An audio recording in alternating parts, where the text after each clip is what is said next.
Alvin, ang sundalo. Credit to the author. 3600607. Ang mga pangalan po na nandito ay galing sa mga name generator. Kung meron man pagkakatulad sa mga pangalan ng tao o lugar at pangyayari, ito ay tunay na hindi sinasadya. Pagkatapos bumalik sa Endless Mountain, madali niyang tinahak ang ruta patungo sa Darfield Clan Village dahil pamilyar na siya rito. Hindi nagtagal ay nakarating siya sa pasukan ng katimugang nayon ng Darfield Clan Village.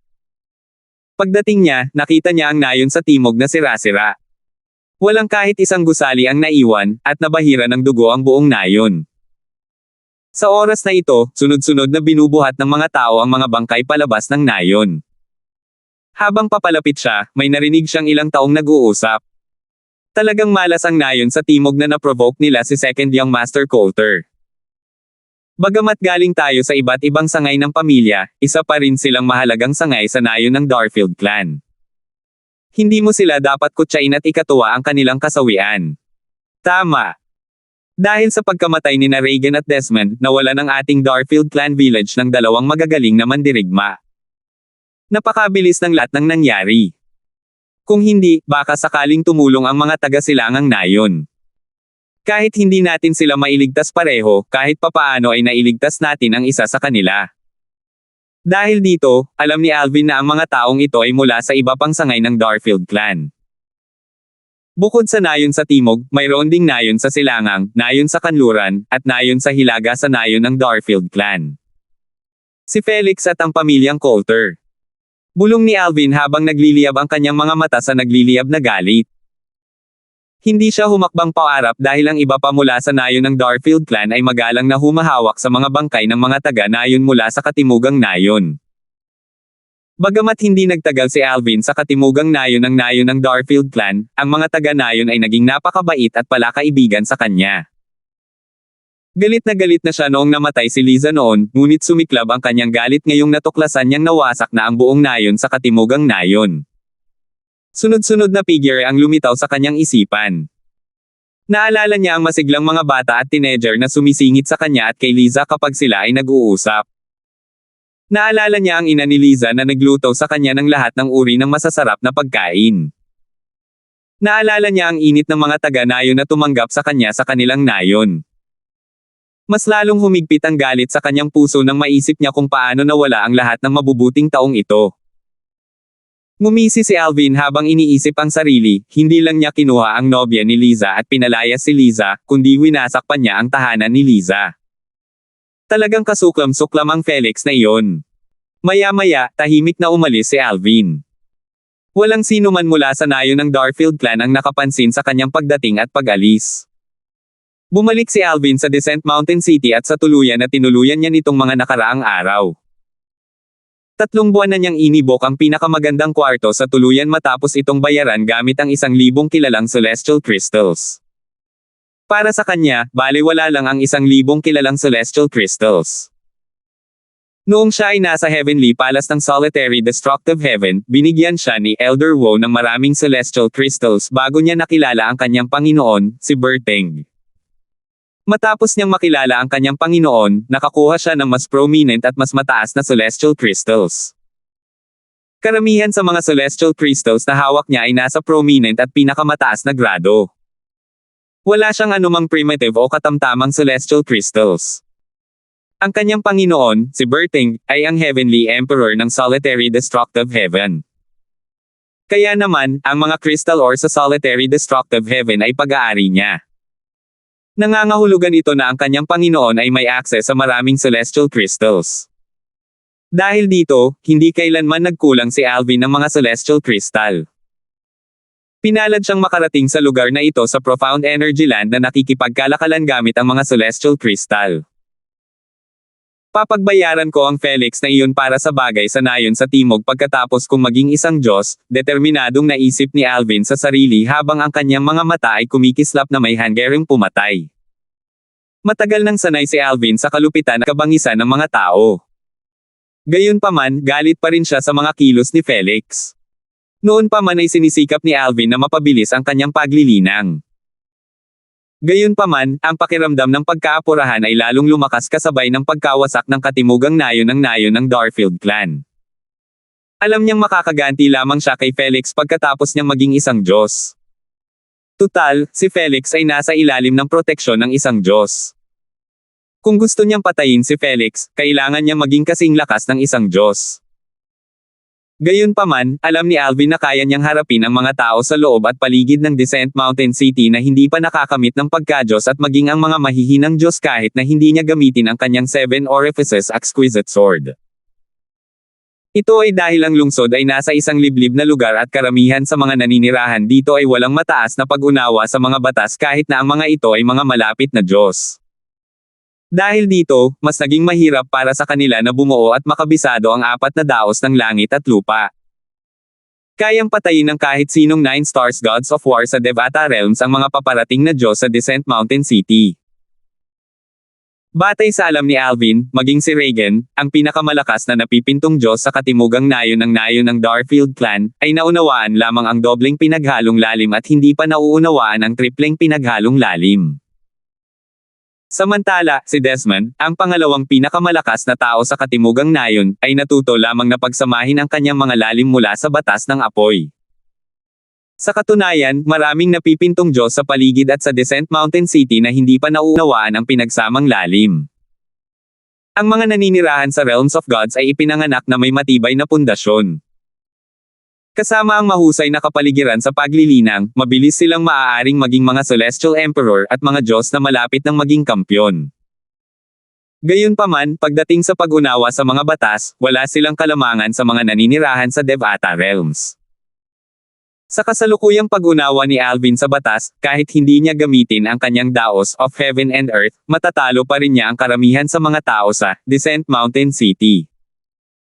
Sa katunayan, kung gagamitin niya ang daos of Heaven and Earth na kanyang naunawaan, tiwala siyang matatalo niya ang isang advanced na Diyos. Kailangan kong linangin upang makamit ang pagka-Diyos sa lalong madaling panahon. Sa kasalukuyan, ang pamamaraan ng paglilinang ni Alvin ay ang Thousand Change Illusory Divine Technique na itinuro sa kanya ng kanyang Panginoon. Ang natatanging punto ng pamamaraan ng paglilinang ay maaari itong gamitin kasama ng mga pamamaraan ng paglilinang na may mababang antas, na nagpapataas ng antas ng mga pamamaraan ng paglilinang na may mababang antas patungo sa Thousand Change Illusory Divine Technique. Ang Thousand Change Illusory Divine Technique ay itinuturing din na isang nangungunang pamamaraan ng paglilinang sa Realms of Gods. Ito ay nilikha ng isang kataas-taasang makapangyarihang tao, kung tutuusin. Gayunpaman, kung lilinangin ng isang tao ang Thousand Change Illusory Divine Technique, isang beses lamang niya matataas ang grado ng isang mas mababang gradong cultivation method. Pinili ni Alvin na itaas ang grado ng 9 Dragons War Sovereign Technique na pinakamatagal niyang nilinang. Ito ang paraan ng paglilinang na nakuha niya sa mundong kaharian mula sa mga alaala ng Rebirth Martial Emperor. Matagal na niyang taglay ang paraan ng paglilinang na ito kaya nakalimutan na niya ito. Kung hindi dahil sa Thousand Change Illusory Divine Technique, hindi niya sana ito maaalala. Matapos maisama ang 9 Dragons War Sovereign Technique sa Thousand Change Illusory Divine Technique, sumailalim ito sa isang malaking pagbabago. Sa kasalukuyan, maaari rin itong mapalakas ang lalim at mga batas na kanyang naunawaan sa pamamagitan ng pagsasama sa paraan ng cultivation kasama ang kanyang Celestial Origin Energy na may dalang mga bakas ng Divine Energy. Sa katunayan, sa Realms of Gods, maraming tao ang nakakapagdesisyon kung gaano kahusay ang isang paraan ng cultivation batay sa kakayahan nitong magsanib sa kanilang Celestial Origin Energies. Gamit ang kasalukuyang pamamaraan ng cultivation ni Alvin, ang kanyang Celestial Origin Energy na may dalang bakas ng Divine Energy ay maayos na dumaloy sa kanyang mga meridian. Kumislap ito na may kulay abong liwanag na siyang enerhiya mula sa batas ng kalawakan na kanyang naunawaan. Patuloy na nagkultiba si Alvin ng masigasig. Alam niyang kailangan ng pasensya ang pagpapalaki ng kanyang cultivation base dahil imposibleng makalusot sa isang gabi lamang. Malapit na ako. Marahil, si Alvin ay napukaw ng kanyang galit kay Felix, ang kanyang bilis ng paglilinang ay tumaas. Isang hakbang na lang ang layo niya ngayon sa pagkamit ng pagka-Diyos. Gayunpaman, natuklasan niya na tila nakatagpo siya ng isang hadlang. Gaano man niya kahirap subukan, nabigo siyang malampas ng huling hadlang.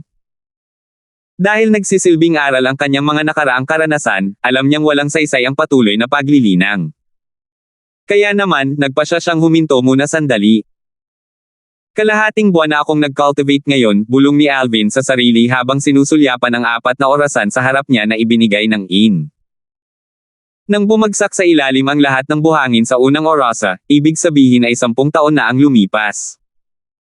Nang bumagsak sa ilalim ang lahat ng buhangin sa pangalawang orasa, ibig sabihin ay 1 taon na ang lumipas. Nang bumagsak sa ilalim ang lahat ng buhangin sa ikatlong orasa, ibig sabihin ay 1 buwan na ang lumipas. Sa wakas, nang mahulog sa ilalim ang lahat ng buhangin sa ika-4 na baso, nangangahulugan ito na lumipas na ang 1 araw. Bago pumasok si Alvin sa pagsasaka ng walang pahintulot, binaligtad niya ang mga orasa para masukat ang oras. Dahil kalahati na lang ang laman ng ikatlong orasa, alam niyang kalahating buwan na siyang nagsasaka. Dapat may ilang tableta sa Realms of Gods na makakatulong sa akin na makalusot mula sa pagiging isang imminent God patungo sa pagiging isang Diyos. Malamang nakakailanganin ko ng mga Divine Rock para ipalit sa mga tabletang iyon. Kailangan kong ipalit ang aking mga Celestial Crystals ng mga Divine Rock pagkatapos nito. Ang 100 Supreme Celestial Crystals ay maaaring ipagpalit sa isang tail ng Divine Rocks dahil ang isang Supreme Celestial Crystal ay tumitimbang ng humigit kumulang 1 tail. Bagamat walang anumang banal na bato si Alvin, marami siyang kahangahangang mga kristal na celestial. Bundok-bundok ng kahangahangang mga kristal na celestial ang nasa kanyang spatial ring.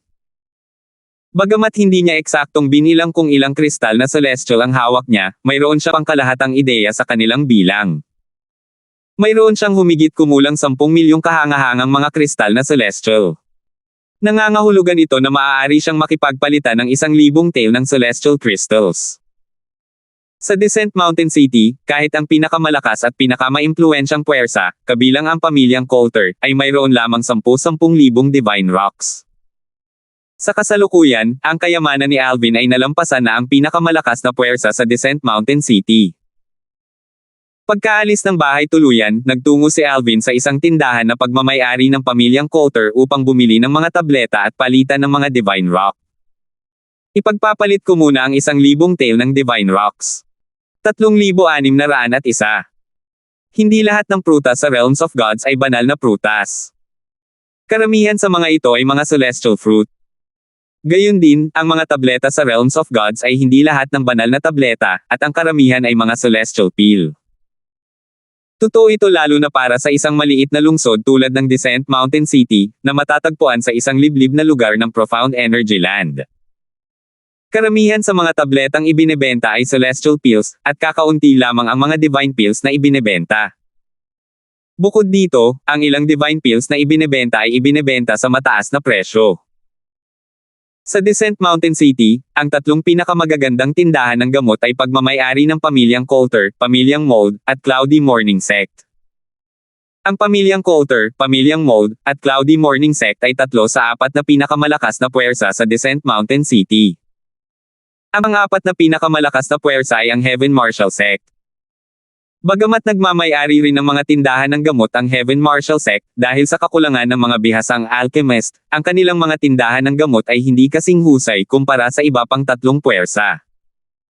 Ang tindahan ng gamot ng pamilyang Coulter ay kadalasang nagbebenta ng mga celestial pills. Ang ilang divine pills na ibinebenta nila ay napakamahal kaya kakaunti lang ang makakabili ng mga ito. Nang dumating si Alvin sa pasukan ng tindahan ng gamot na pagmamay-ari ng pamilyang Coulter, na tinatawag na Rejuvenation Tower, masigla siyang sinalubong ng isa sa 2 manggagawang nagbabantay sa pasukan. "Ginoo, paano po ako makakatulong sa inyo? Ano po ang hinahanap ninyo?" "Nandito ako para makipagpalitan ng ilang Divine Rocks, at gusto kong tingnan ang mga tabletang dala mo sa tindahan mo," sagot ni Alvin. Nang marinig ito, nagliwanag ang mga mata ng manggagawa. "Dito po kayo, Ginoo." Habang inaakay niya si Alvin papasok sa tindahan, patuloy niyang sinabi, "Ginoo, may 3 palapag sa Rejuvenation Tower. Ang mga ordinaryong celestial pills ay nasa unang palapag. Ang mga bihirang celestial pills ay nasa 2nd palapag. Ang mga supreme celestial pills, at ang ilang divine pills na mayroon tayo ay nasa 3rd palapag." Para naman sa pagpapalit ng Divine Rocks, maaari kayong magpalit ng maliit na numero sa unang palapag, at kung magpapalit kayo ng malaking numero, maaari ninyo itong gawin sa ikalawang palapag. Pagkatapos sabihin iyon, nagtanong ang manggagawa ng may kuryosidad, "Ginoo, ilang banal na bato ang gusto ninyo?" 1,000 tael na halaga ng mga banal na bato. Nang marinig ang mga salita ni Alvin, labis na nagulat ang manggagawa kaya't agad siyang natigilan. Kung tutuusin, ang 1,000 tael na halaga ng mga banal na bato ay isang napakalaking bilang para sa isang manggagawang tulad niya. Sa katunayan, kahit sa pamilyang Coulter, bukod sa pinuno ng pamilya at sa mga Diyos, wala ni isa sa kanila ang madaling makapaglabas ng napakaraming banal na bato.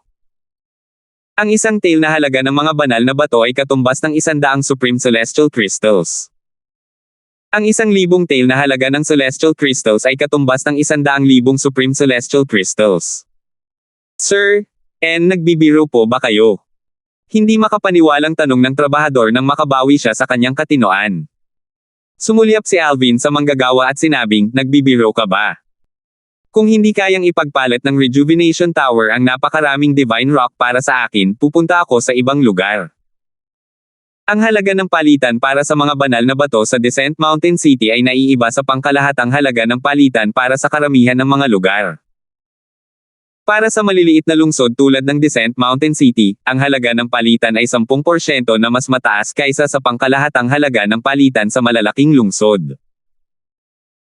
Halimbawa, ayon sa pangkalahatang halaga ng palitan, maaaring ipagpalit ang 1 tael ng mga banal na bato sa 100 Supreme Celestial Crystals para sa 1 tael ng mga banal na bato.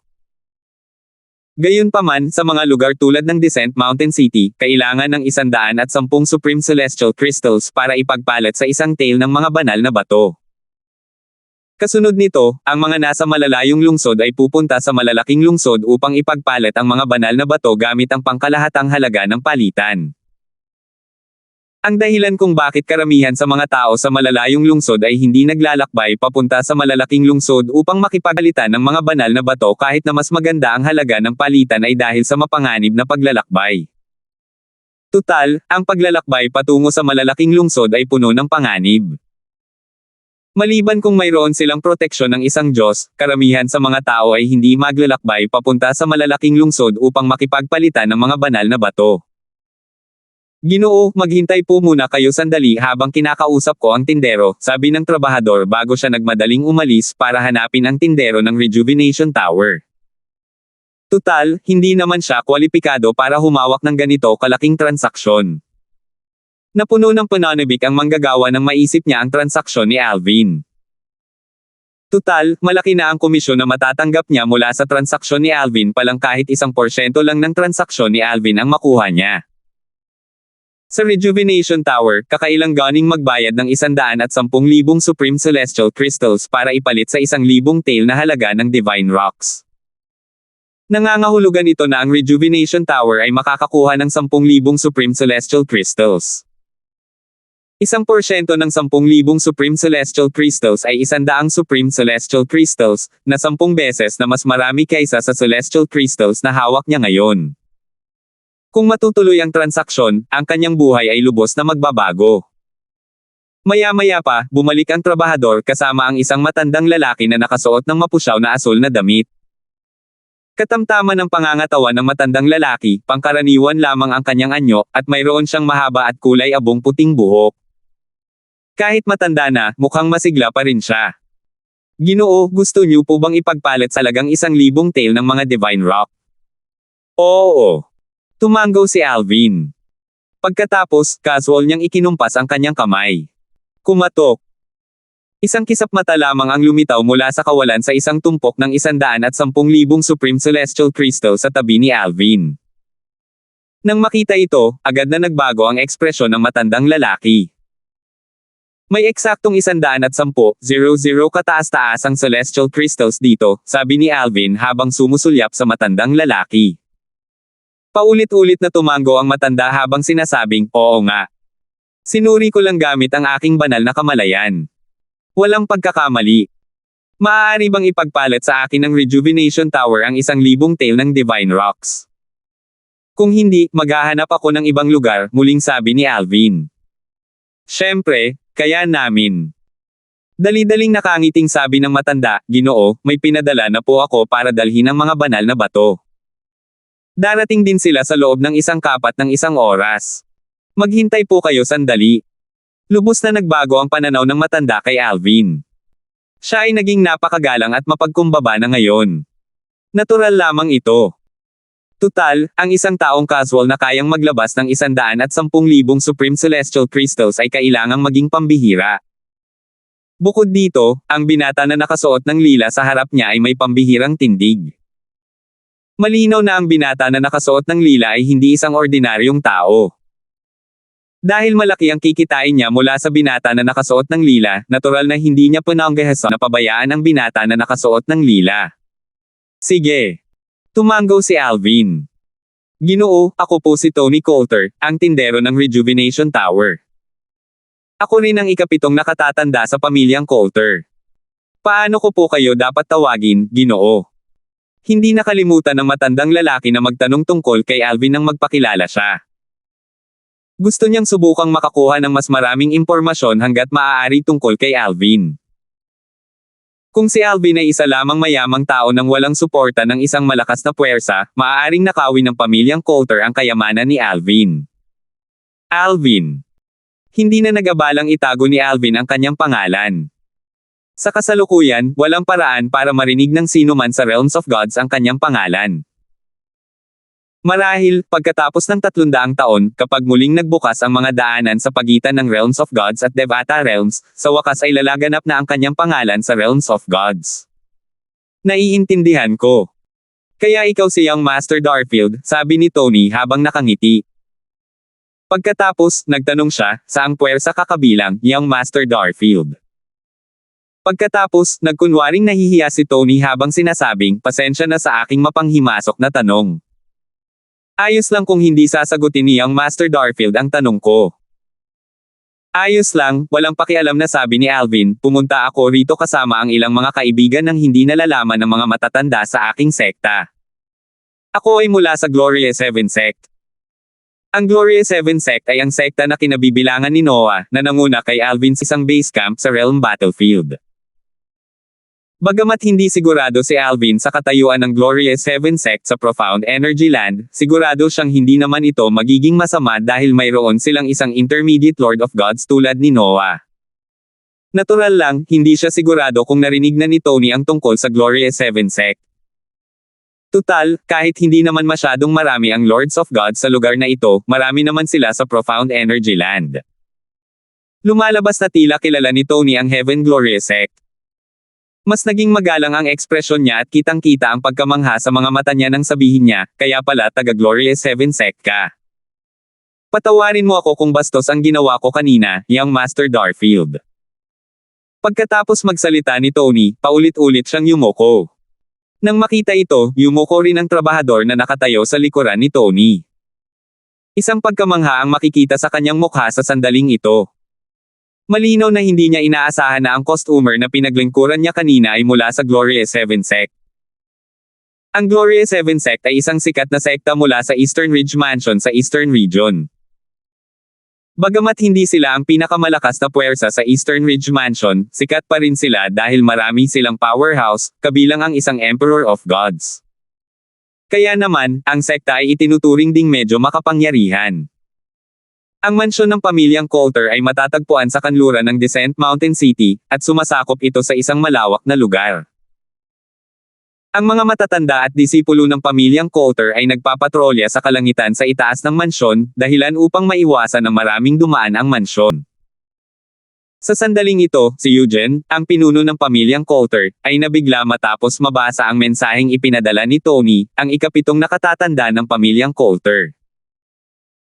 Laking gulat niya nang may isang binata na naglabas ng 110,000 Supreme Celestial Crystals para ipalit sa 1,000 tael na halaga ng Divine Rock sa Rejuvenation Tower. Kung tutuusin, ang pamilyang Coulter ay mayroon lamang 10,000 tael na halaga ng mga banal na bato. Kaya naman, ang 1,000 tael na halaga ng mga banal na bato ay isang malaking bilang para sa pamilyang Coulter. Bagamat lubos na kumikita ang transaksyong ito, hindi maiwasan ni Eugene na mag-isip ng iba. Inisip niya kung maaari nilang agawin ang mga celestial crystal ng customer. Kaya naman, sinabihan niya si Tony na alamin ang higit pa tungkol sa pinagmulan ng binata. Lalong nagulat si Eugene nang matanggap niya ang tugon ni Tony. Hindi niya inaasahan na ang customer ay kabilang sa Gloria 7 sect. Disipulo ng isang Gloria 7 sect. Totoo ba? Nagduda si Eugene. Kung tutuusin, hindi niya maintindihan kung bakit ang isang disipulo mula sa isang kilalang sekta ay pupunta sa isang maliit na lungsod tulad ng Descent Mountain City. Ang Descent Mountain City ay hindi maihahambing sa Eastern Ridge Mansion sa Eastern Region. Para sa mga taga-malalaking lungsod, ang Descent Mountain City ay isang liblib at hindi gaanong mahalagang lugar. Hindi ko makumpirma kung totoo ba ito o hindi. Gayunpaman, batay sa kanyang pananalita at ugali, mukhang hindi naman siya nagsisinungaling, sagot ni Tony pagkatapos. Sumagot si Eugene sa pamamagitan ng voice transmission, kahit na galing siya sa Gloria 7 sect, pwede pa rin natin siyang harapin basta hindi siya Diyos. Hanggat wala tayong iniiwang ebidensya, walang magiging problema ang pamilya Coulter. 3,602. Bagamat sakam si Eugene, alam niyang kapahamakan lamang ang naghihintay sa kanya at sa pamilyang Coulter kung sakaling kumalat ang balita tungkol sa pagpatay niya sa isang disipulo ng Gloria 7 sect. Personal kong dadalhin ang 1,000 tail ng mga banal na bato para mas masubukan pa siya, sagot ni Eugene kay Tony. Bagamat sinabi ni Tony kay Alvin na may nagdadala na ng 1,000 tail ng mga banal na bato, ang totoo ay wala pa ring naipapadalang sinuman ang pamilyang Coulter papunta sa Rejuvenation Tower. Hindi naman nakakagulat na si Eugene, ang pinuno ng pamilyang Coulter, ang personal na nagdadala ng mga banal na bato sa Rejuvenation Tower. Tutal, marami sa pamilya ang hindi pa nakakita ng ganito kalaking bilang ng mga banal na bato, lalo na ang pagkakaroon ng mga ito. Ganito rin ang nangyari sa mga direktang inapo ng pamilyang Coulter. Kaya naman, hindi sila mapagkakatiwalaang magpadala ng mga banal na bato. Tanging isang mahalagang tao sa pamilyang Coulter tulad ni Eugene ang kwalipikadong magdala ng mga banal na bato. Pagdating ko, tatawagin mo akong Grand Elder. Paalalahanan mo ang ibang mga manggagawa na huwag nilang ibunyag ang aking pagkakakilanlan at tawagin din nila akong Grand Elder.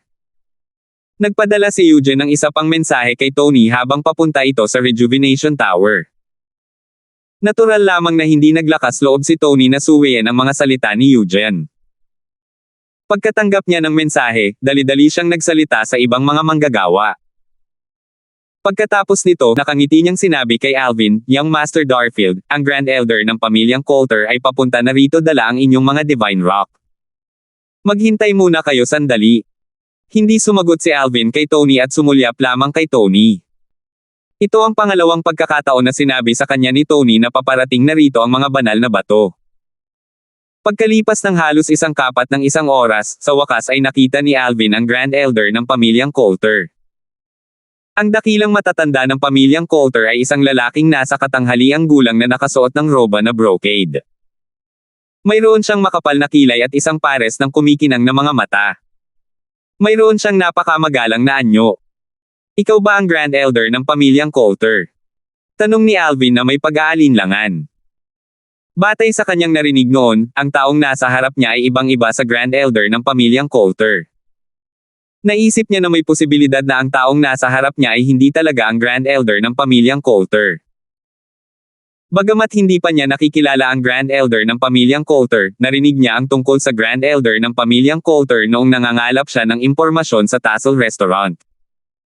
Nabalitaan niya na ang Grand Elder ng pamilyang Coulter ay isang balingkinitan at may uban na matandang lalaki na may mapula-pulang kutis. Bukod dito, ang Grand Elder ng pamilyang Coulter ay may natatanging marka, isang markang hugis gasuklay sa kanyang glabela. Dahil sa lahat ng mga kadahilanang ito, natitiyak niya na ang lalaking nasa katanghaliang gulang na nakasuot ng brocade robe sa harap niya ay peke. Inisip ni Alvin kung sino ang magpapanggap na Grand Elder ng pamilyang Coulter sa oras ito. Bukod dito, ang mga kawani sa Rejuvenation Tower ay nakikipagtulungan sa pagtugtog at tinatawag ang lalaking nasa katanghaliang gulang bilang Grand Elder ng pamilyang Coulter. Mayroon siyang ilang hula, ngunit nang makita niya ang birthmark sa ilalim ng kanang tainga ng Grand Elder ng pamilyang Coulter, agad niyang nalaman ang pagkakakilanlan ng kabilang panig. Tiyak niyang ang lalaking nasa katanghaliang gulang ay walang iba kundi si Eugene, ang pinuno ng pamilyang Coulter. Si Eugene ay isa ring simpleng Diyos, isa sa mga makapangyarihang Diyos sa pamilyang Coulter. Sa 10 direksyon, Emperador ng Kalangitan. Kasabay nito, sinusuri ni Eugene si Alvin gamit ang kanyang banal na kamalayan. Sa panlabas, mayroon siyang mukhang hindi nakakapinsalang ngiti sa kanyang mukha at sinabing, "Ako si Hogan Coulter, ang dakilang elder ng pamilyang Coulter." Pagbati, Batang Panginoon Darfield. Nasaan ang mga banal na bato? Prangkang tanong ni Alvin. Hindi na niya inabala pang ibunyag ang mga kasinungalingan ni Eugene. Nandito na. Tumango si Eugene. Sa kabila ng kanyang mga sinabi, hindi niya agad ibinigay ang mga banal na bato kay Alvin. Sa halip, nakangiti siyang nagtanong, "Narinig ko na ang tungkol sa Gloria 7 sect. Maaari ko bang itanong kung saang sangay ng Gloria 7 sect nagmula si Young Master Darfield?" "Saang sangay ako ng Gloria 7 sect?" Bahagyang natigilan si Alvin nang marinig ang mga salita ni Eugene. Dahil dito, alam niyang sinusubukan siya ni Eugene. Gayunpaman, hindi siya nataranta. Sa halip, mahinahon niyang sinabi, "Elder Hogan, alam mo ba ang tungkol sa Gloria 7 sect?" "Siyempre naman." Ngumiti si Eugene at tumango. Kung tutuusin, ang Gloria 7 sect ay isang sikat na sekta na may ranggong emperador sa Eastern Ridge Mansion. Sa Realms of Gods, ang mga sekta na may emperador ng Diyos ay ikinategorya bilang mga sekta na may ranggong emperador habang ang mga sekta na may kataas-taasang Diyos ay ikinategorya bilang mga sekta na may ranggong kataas-taasan. Ito ay naaangkop din sa mga angkan. Natural lang, may mga pagkakaiba rin sa pagitan ng mga puwersang may ranggong emperador. Ang malalakas na puwersang may ranggong emperador ay karaniwang mayroong higit sa isang emperador ng mga Diyos habang ang mahihinang puwersang may ranggong emperador ay karaniwang mayroon lamang mga emperador ng mga Diyos noon, at sa kasalukuyan, ay walang mga emperador ng mga Diyos sa kanilang mga hanay. Ito ay naaangkop din sa mga puwersang may pinakamataas na ranggo. Ang Gloria 7 sect ay itinuturing na isa sa mga mas mahinang puwersang may ranggong emperador. Gayunpaman, anuman ang mangyari, isa pa rin silang puwersang may ranggong emperador. Kaya naman, kahit wala pang mga emperador ng mga Diyos sa kasalukuyan, iginagalang pa rin sila, at hindi maraming tao ang nangahas na maliitin sila. Para sa isang simpleng pinuno ng pamilya sa isang maliit at liblib na lungsod tulad ni Eugene, ang Gloria 7 sect ay walang pinagkaiba sa mas malalakas na puwersang nasa ranggo ng emperador. Isa pa rin itong puwersang hinahangaan niya. Eastern Ridge Mansion. Dati, noong nasa Darfield Clan Village pa si Alvin, nalaman niya na ang Endless Mountain at Descent Mountain City ay matatagpuan sa Eastern Ridge Mansion ng Eastern Region ng Profound Energy Land. Hindi niya inaasahan na ang Gloria 7 sect, na casual niyang nabanggit, ay matatagpuan din sa Eastern Ridge Mansion. Sandaling kumislap ang mga mata ni Alvin nang matuklasan ang pagkakataong ito. Kasabay nito, naisip niya sa sarili, sinusubukan pa rin ako ng pinuno ng pamilyang Coulter.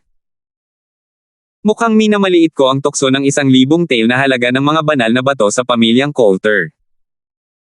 Ang totoo ay noong una ay gusto ni Alvin na makipagpalitan ng mas maraming Divine Rock. Gayunpaman, ayaw niyang makaagaw ng atensyon sa kanyang sarili kaya nagpasya siyang makipagpalitan na lamang ng 1,000 tael na halaga ng Divine Rock.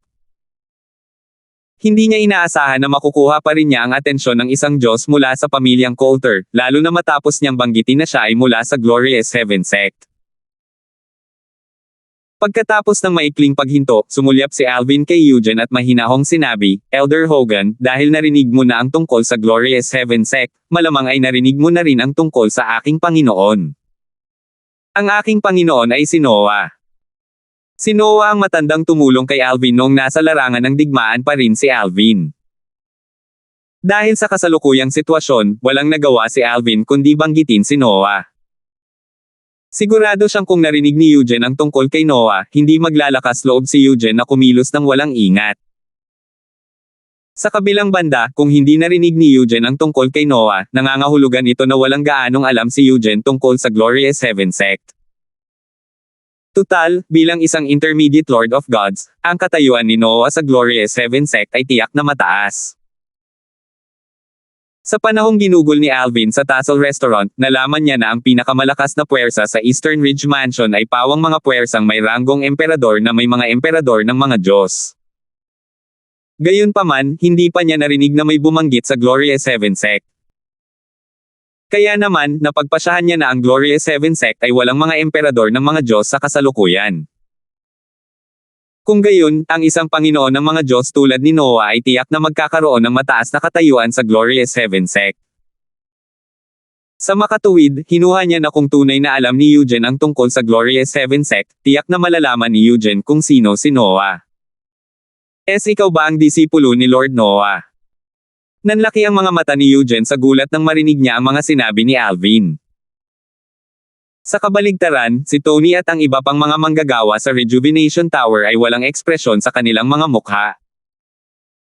Bagamat narinig na nila ang tungkol sa Gloria 7 sect, hindi man lang nila alam ang pangalan ng sect leader ng Gloria 7 sect, lalo na si Noah. Sa pamilyang Coulter, walang nakakaalam tungkol sa Gloria 7 sect kahit na narinig na nila ang tungkol sa sekta. Sa karamihan, ilan lamang sa kanila ang nakakaalam kung sino ang pinuno ng sekta. Tanging si Eugene lamang ang may mas malalim na pag-unawa sa Gloria 7 sect. Sa katunayan, tiwala si Eugene na hindi hihigit sa 5 tao sa Descent Mountain City ang nakakakilala sa Gloria 7 sect gaya niya. Kaya naman, nang banggitin ni Alvin si Noah, kumbinsido siyang hindi nagsisinungaling si Alvin. Sa kanyang palagay, kung nagsisinungaling si Alvin, tiyak na hindi malalaman ni Alvin ang tungkol kay Noah, ang Valley Master ng Moon Shadow Valley sa Gloria 7 sect. Tumingin si Alvin kay Eugene at sinabing, hindi ko inaasahan na isang elder ng isang maliit na pamilya sa Descent Mountain City ang nakarinig din tungkol sa aking Panginoon. Natural lamang iyon dahil si Panginoong Noah ay isang kilalang tao, sabi ni Eugene. Pinagpawisan siya ng malamig nang maalala niyang nagplano siyang patayin ang disipulo ni Noah. Dahil sa lahat ng mga kadahilanang ito, nagawa ni Alvin na makuha ang 1,000 tail ng mga banal na bato nang walang anumang problema. Matapos iligpit ang mga Divine Rock, sinabi ni Alvin, noong panahong malayo ako sa sekta, nagawa kong makalusot at maging isang 10 Directions Celestial Emperor. Mayroon ka bang paraan para makuha ang Psychic Pill sa Descent Mountain City? Ang Psychic Pill ay kapaki-pakinabang para sa mga nalalapit na Diyos. Makakatulong ito sa kanila na makaabot sa pagka-Diyos. Hindi na kailangang sabihin, hindi garantisado ang tagumpay. Kadalasan, ang tableta ay mas epektibo para sa mga kalahating hakbang na lang ang layo mula sa pagka-Diyos. Bukod pa riyan, ang tableta ay magiging epektibo lamang sa unang beses na inumin ito. Ang Psychic Pill ay isang Divine Pill, ngunit sa Realms of Gods, hindi ito itinuturing na isang bihirang Divine Pill. Gayunpaman, sa isang maliit na lungsod tulad ng Descent Mountain City, maaaring medyo mahirap makuha ang Psychic Pill. Nang marinig ang mga salita ni Alvin, sumulyap si Tony kay Eugene. Nang makita niyang tumatango si Eugene, dali-dali niyang sinabi, "Young Master Darfield, medyo bihira ang mga Psychic Pill sa Descent Mountain City. Ang alchemist sa aming pamilyang Coulter ay mayroon lamang 10% na success rate kapag pinipino ang Psychic Pill. Ang huling Psychic Pill sa Rejuvenation Tower ay naibenta 2 taon na ang nakalilipas. Ito lamang ang Pildores na matagumpay na pinipino ng aming alchemist sa nakalipas na 10 taon. Ang mga halamang gamot na kailangan para mapino ang mga Psychic Pill ay medyo bihira sa isang maliit na lungsod tulad ng Descent Mountain City. Kahit ang pamilyang Coulter ay hindi madaling makakuha ng mga ito. Dahil sa mababang antas ng tagumpay, ang pamilyang Coulter ay nakakagawa lamang ng Psychic Pill kada 10 o 20 taon. Nang makita ang bahagyang pagkunot ng noo sa mukha ni Alvin, dali-daling sinabi ni Tony, "Gayunpaman, nabalitaan kong matagumpay na napino ng alchemist ng pamilyang Mold ang isang Psychic Pill 3 buwan na ang nakalilipas. Ipinagbili ito 3 buwan na ang nakalilipas, ngunit wala pang bumibili sa ngayon.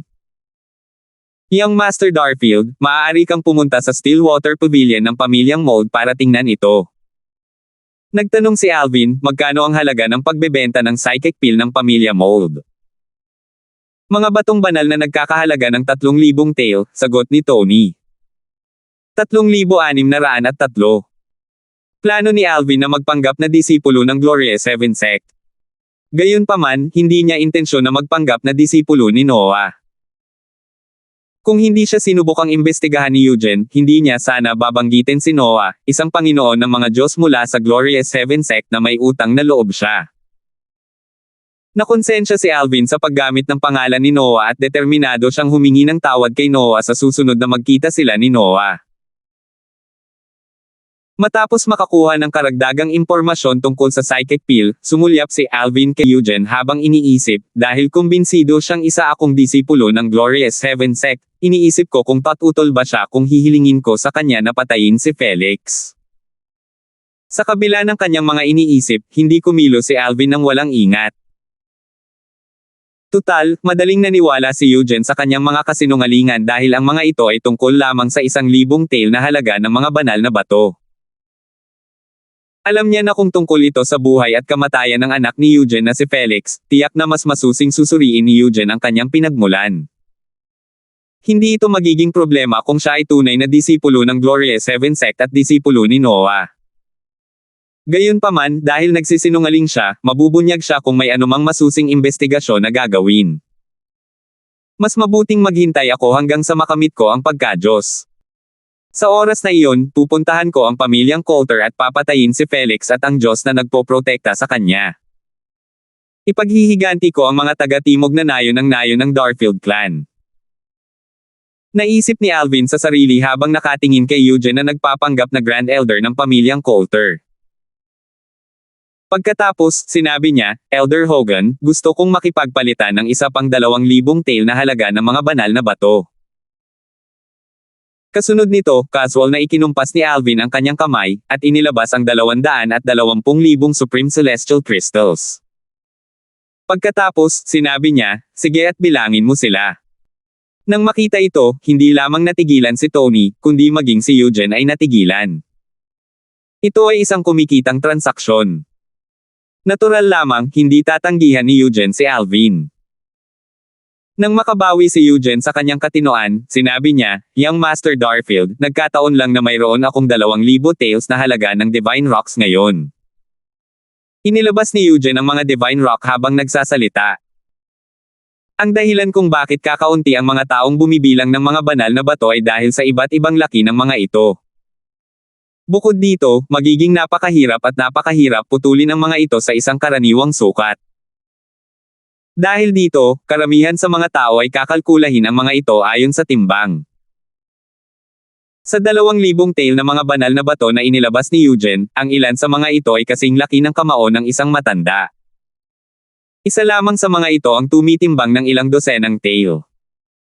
Madaling natukoy ni Alvin ang bigat ng mga banal na bato habang inilalagay niya ang mga ito sa kanyang spatial ring.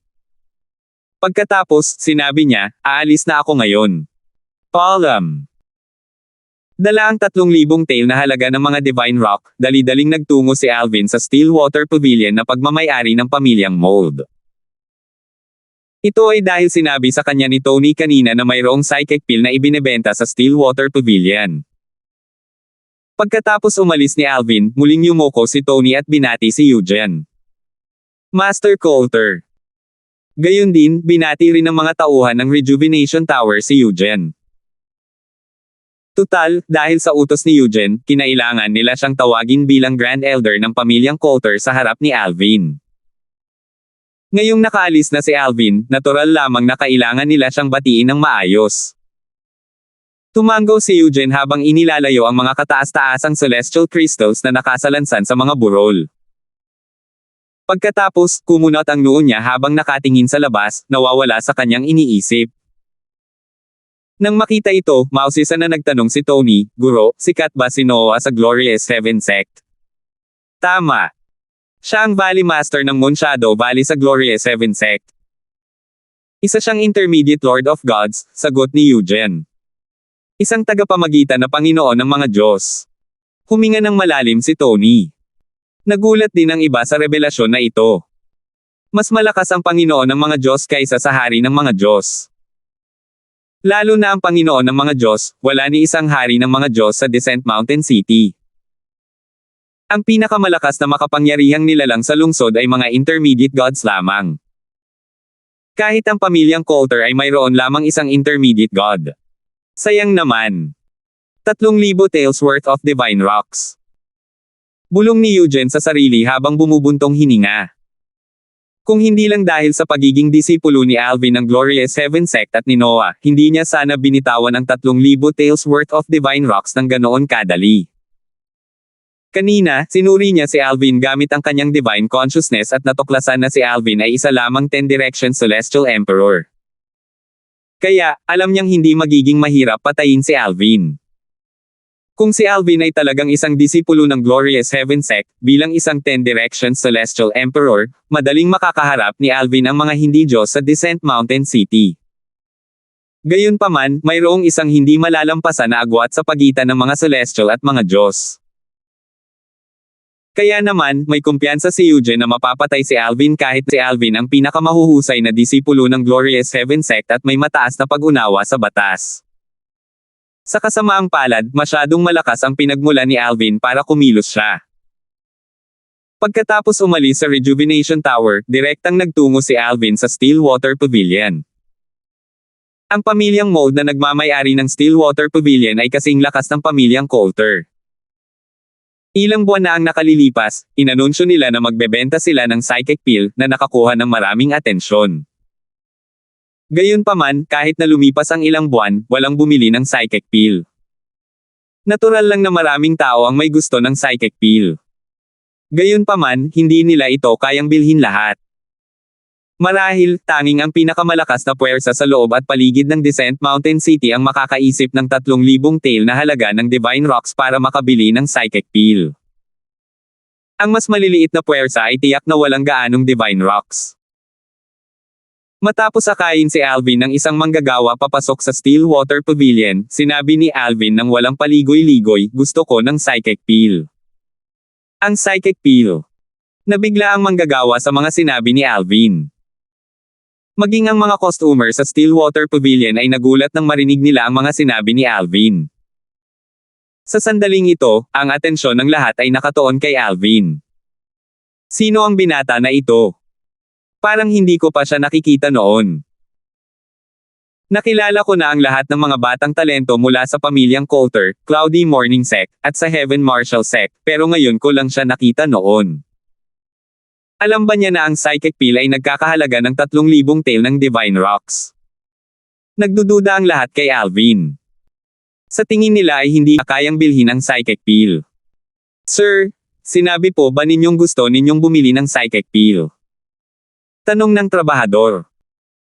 Bago pa man makasagot si Alvin, isang matangkad at nasa katanghaliang gulang na lalaking may balbas at nakasuot ng tradisyonal na damit Chino ang lumabas. Matigas ang ekspresyon ng mukha niya at tila pinipilit ang iba nang lumitaw siya. Si Ivan Moljan, ang tindero. Nakatatanda Ivan. Maraming tao ang magalang na bumati sa lalaking nasa katanghaliang gulang pagkalabas niya. Si Ivan ang tindero ng Stillwater Pavilion, at siya rin ang ikalimang nakatatanda sa pamilyang Mold. Gusto mong bumili ng psychic pill? Lumabas si Ivan dahil narinig niya si Alvin na nagsasabing gusto niyang bumili ng psychic pill. Ito ay dahil bilang tindero, siya mismo ang kailangang humawak ng transaksyon para sa psychic pill. Bukod doon, kailangan din niyang magpadala ng mensahe pabalik sa bahay ng pamilya para ipadala ang alchemist para buksan ang transparent na kahon kung saan nakasara ang psychic pill. Ang transparent na kahon ay selyado ng isang formation. Mahihirapan ang mga mahihinang Diyos na buksan ito. Tutal, kung susubukan nilang sirain ang kahon, ang tableta sa loob ay masisira kasama nito. Aalertuhan din nito ang mga Diyos sa pamilyang Mold. Tumango si Alvin bilang tugon sa tanong ni Ivan. Tama. Ikaw ba ang tindero ng Stillwater Pavilion? Tama. Ako si Ivan, sagot ni Ivan. Kumislap ang kanyang mga mata habang sinasadya niyang sabihin, ako rin ang ikalimang nakatatanda sa pamilyang Mold. Ginoo, ang psychic pill ay nagkakahalaga ng 3,000 tael na halaga ng Divine Rocks. Hindi nagatubili si Alvin at inilabas ang 3,000 tael na halaga ng mga Divine Rock na ipinagpalit niya sa Rejuvenation Tower. Ang mga banal na bato ay lumutang sa hangin sa harap ng lahat. Kasabay nito, ang mga hibla ng banal na kamalayan ay lumabas upang bilangin ang mga banal na bato. Mayroon talagang 3,000 tael na halaga ng mga banal na bato. Bulalas ng isang tao. Matapos makumpirma na tama ang bilang ng mga banal na bato, same time na sinabi ni Ivan, Ginoo, maaari niyo na po munang itabi ang mga banal na bato. Ito ang unang pagkakataon na nakakita si Ivan ng isang taong lantaran na nagpapakita ng napakaraming banal na bato. Tila ang binata sa harap niya ay hindi natatakot sa mga sakam na taong naghahangad ng kanyang banal na bato. Dahil dito, naisip niya na ang taong nasa harap niya ay tiyak na may tiwala sa kanyang lakas. Bukod dito, walang ordinaryong tao ang makakaisip ng 3,000 tael na halaga ng banal na bato. Bukod dito, sa pamilyang Mold, tanging ang mga Diyos lamang ang madaling makapaglalabas ng mga banal na bato na nagkakahalaga ng 3,000 tael. Nang iligpit ni Alvin ang mga banal na bato, sa wakas ay nag-iwas ng tingin ang mga tao. Bagamat marami ang nagnanais sa mga banal na bato, wala ni isa sa kanila ang nang-ahas na kumilos. Tutal, kung mabibigo sila, tiyak na mamamatay sila. Alam nila na ang isang taong madaling makapaglabas ng 3,000 tael na halaga ng mga banal na bato ay dapat na isang pambihirang tao. Bukod dito, natuklasan ng karamihan sa kanila na hindi nila kayang suriin ang cultivation base ni Alvin gamit ang kanilang banal na kamalayan. Nangangahulugan ito na mas malakas si Alvin kaysa sa kanila. Tanging ang 10 Direction Celestial Emperors o ang mga mas malakas ang makakapag-imbestiga kay Alvin. Ginoo, sandali lang po. Kailangan kong ipatawag ang ating alchemist dito para buksan ang kahon kung saan nakalagay ang psychic peel. Ang kahon ay protektado ng isang formation. Sumama po kayo sa akin, at ipapakita ko sa inyo ang psychic peel habang hinihintay natin ang pagdating ng alchemist, sabi ni Ivan.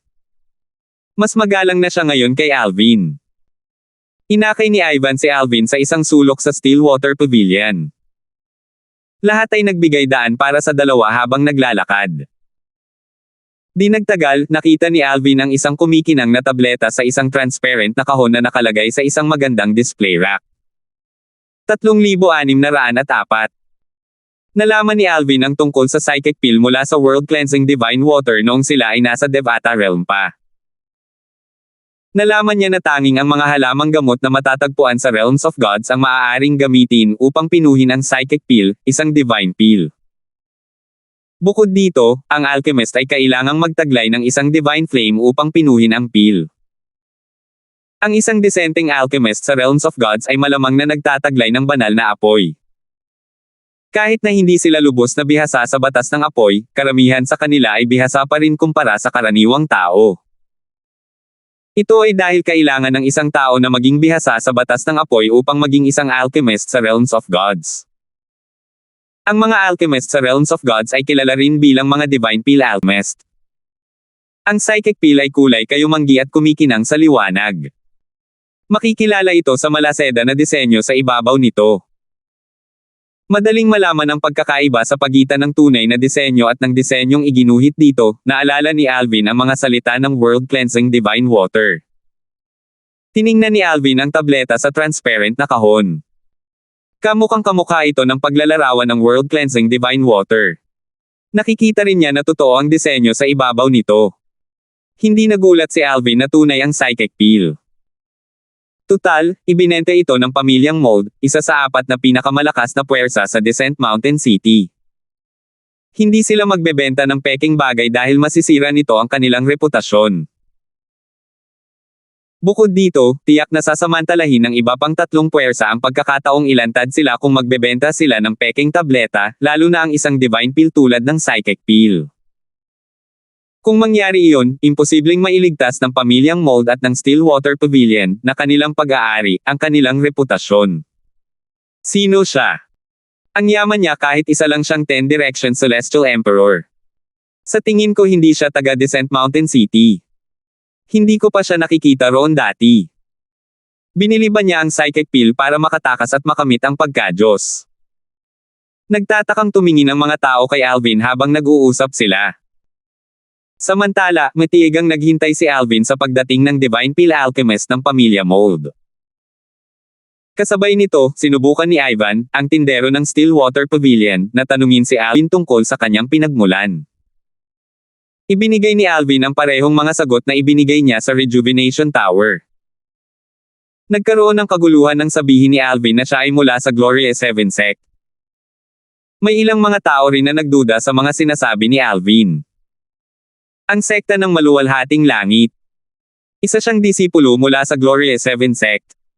Gayunpaman, paanong ang isang disipulo ng Gloria 7 sect ay walang psychic pills?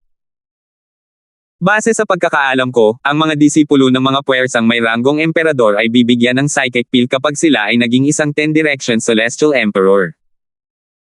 Hindi naman siguro ganoon kakuripot ang Gloria 7 sect, di ba?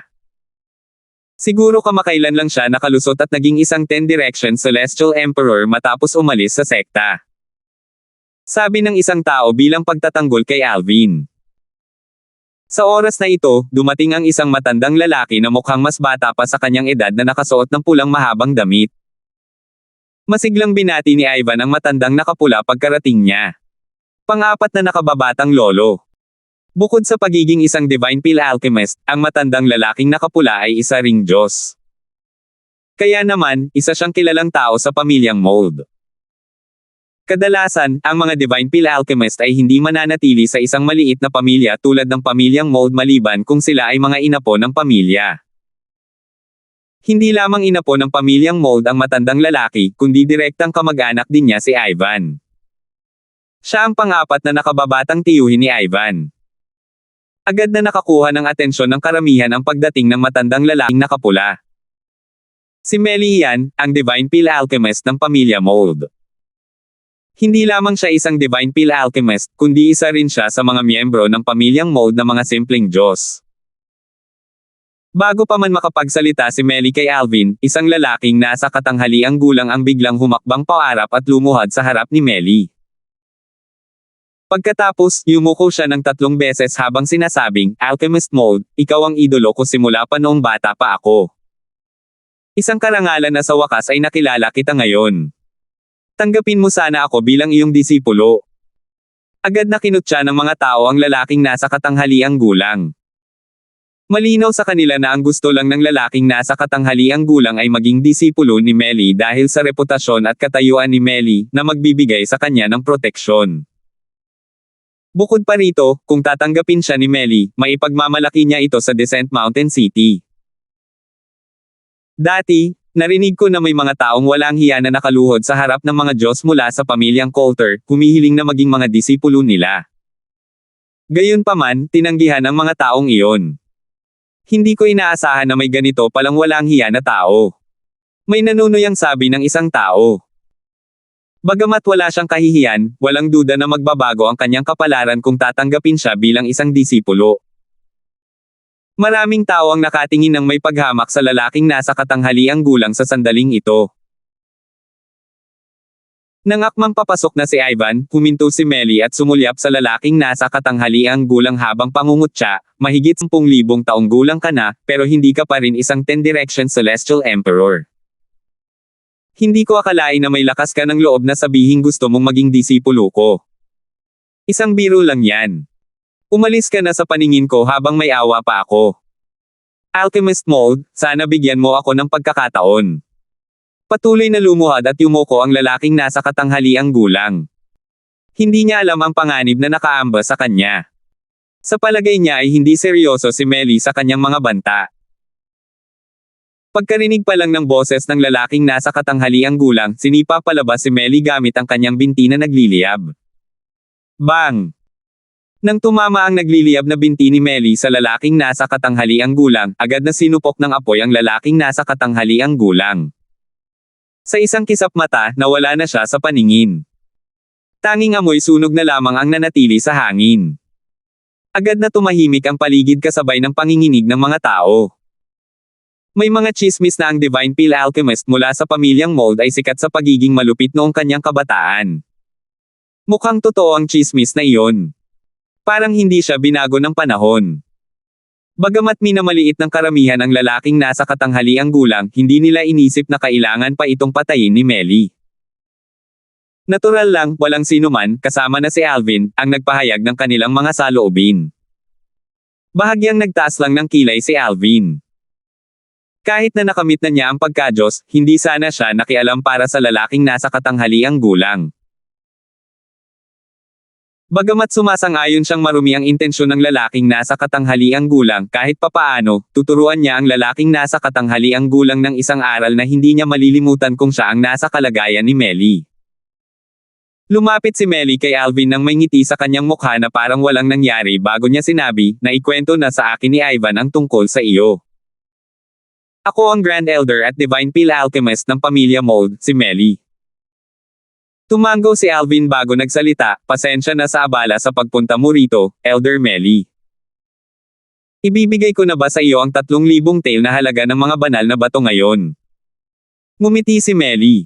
Sige. Mukhang nagmamadali ka. Matapos i-deactivate ang formation sa transparent na kahon, ibinigay ni Melly ang psychic peel kay Alvin. Gayunpaman, nang inabot ni Alvin ang psychic peel, nakaramdam siya ng isang malakas na enerhiya na dumadaloy patungo sa psychic peel sa kamay ni Melly. Isang Diyos. Agad na naging malungkot ang ekspresyon ni Alvin. Isang malakas na tunog ang umalangaw-ngaw sa hangin habang lumalabas ang enerhiya. Batay dito, masasabi ni Alvin na naunawaan na ng tao ang batas ng kidlat. Ang bilis ng tao ay kasing bilis ng kidlat habang sumusugod siya patungo sa psychic peel. Ang isang psychic peel, na nagkakahalaga ng 3,000 tael ng Divine Rocks, ay sapat na para tuksohin ang mga simpleng Diyos. Ngumisi si Melly bago niya mabilis na itinago ang psychic peel. May mga apoy na lumabas mula sa kanyang palad at bumangga sa enerhiyang kumikislap na parang kidlat. Bumuhos. Bumuhos. Bumuhos. Ang enerhiya mula sa banggaan ay naging sanhi ng pagbaluktot at pag-alo ng espasyo sa Stillwater Pavilion. Tila ang banggaan ang nagpasimula sa mga formasayon sa Stillwater Pavilion. Dahil maraming tableta ang nakaimbak sa Stillwater Pavilion, natural lamang na nagtayo ang pamilyang Mold ng mga formasayon upang maiwasan ang mga pagnanakaw at pagnanakaw. Gayunpaman, ang mga formasayon ay hindi sapat na hadlang sa mga simpleng Diyos. Paano mo nagawang magnakaw mula sa pamilyang Mold? Nakangising sabi ni Melly habang mabilis na lumalabas mula sa Stillwater Pavilion.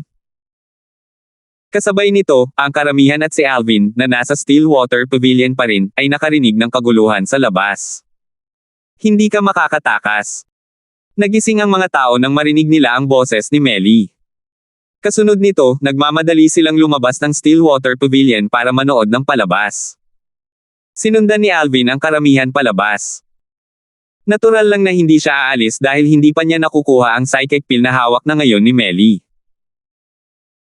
Bukod dito, batay sa kanyang pag-unlad sa cultivation, 70% siyang may kumpiyansa na makakamit niya ang pagiging Diyos pagkatapos niyang inumin ang psychic peel. 3,605.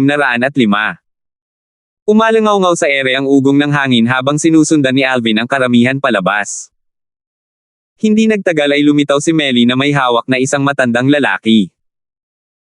Nabahira ng dugo ang laylayan ng mahabang abuhing damit ng matanda. Bagamat mahina ang aura ng matanda, makikita ang mga bakas ng hinanakit at ayaw sa kanyang mga mata.